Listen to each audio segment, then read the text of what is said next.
Hey everybody, welcome to another in our ongoing series of 5-minute webinars. Today we're going to talk about the difference between of business and personal. So years ago there used to be a saying, it's nothing personal, it's just business.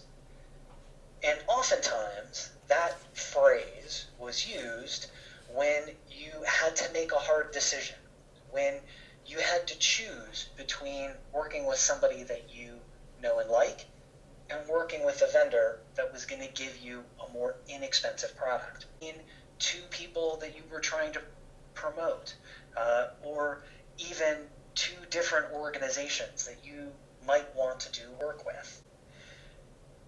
But here's the problem. There is no difference between personal and business. And so how do we enable the folks in our organizations to be successful, productive, and grow within the company and help the company grow when the gap between business and your personal life is no longer there? And Anil, there's a couple of statistics from IBM's workforce study in 2014 that really illustrate that point for us. First is they've identified that annually companies are losing about 30% of their skill base. And that's not due necessarily to just attrition.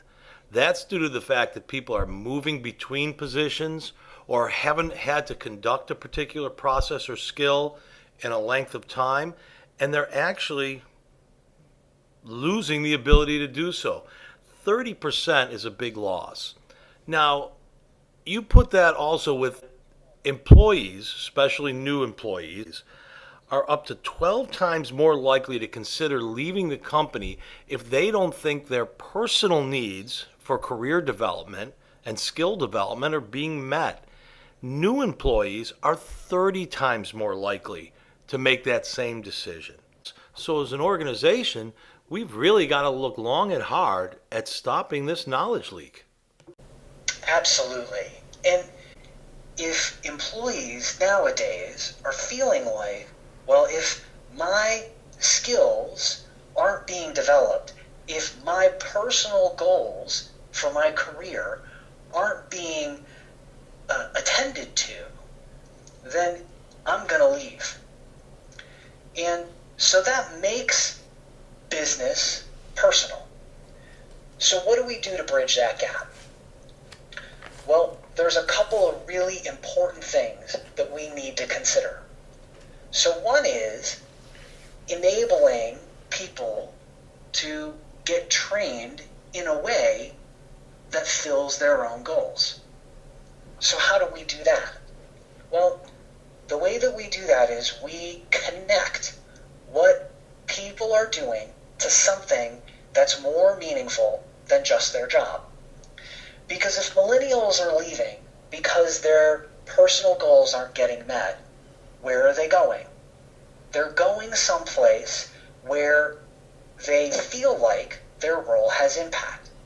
And that leads us directly back to the notion of helping employees understand their connection to gaining and retaining customers, or that line of sight. And the most direct way to make that happen is through learning and development. In fact, I might say it's one of the highest impact ways to do that, to help them see how their role and doing their role in a more effective way actually does fulfill their own personal goals and does make the organization more effective. Unquestionably, Anil, when people feel engaged, that is, they have that line of sight to the customer and their focus is on gaining and retaining new customers, but 78% of those surveyed demonstrated incredible customer service skills. 17% of those who didn't have that line of sight demonstrated those same skills. But maybe even more important to the business and speaking to aligning the training and the learning to the needs of the business, how about that 79% of those who had that line of sight and felt engaged in the company's goals were willing to recommend the brand to people, where only 17% of those who did not have that same level of engagement or that same line of sight were willing to recommend the brand. And how is it that an employee can really be engaged with an organization if they can't even recommend the product or the service that they're working to get out into the world? So the question that we'd ask you as a learning and development professional, as an HR professional, as an OD professional, is, are you making that kind of impact? Is the hard work that you're doing not only setting your organization up for success in the short term, but ensuring that the people that you are training are going to be your leaders in the future, are going to be your rock star salespeople, not next quarter, but 13 quarters from now? And if you're not, maybe you should. Maybe you should be taking a look at the long-term impact of the work that you're doing to forward the goals of your organization. And if you're ready to get started, we're ready to help. Click on the link below to learn more about our line of sight training and how to create incredible experiences for your customers.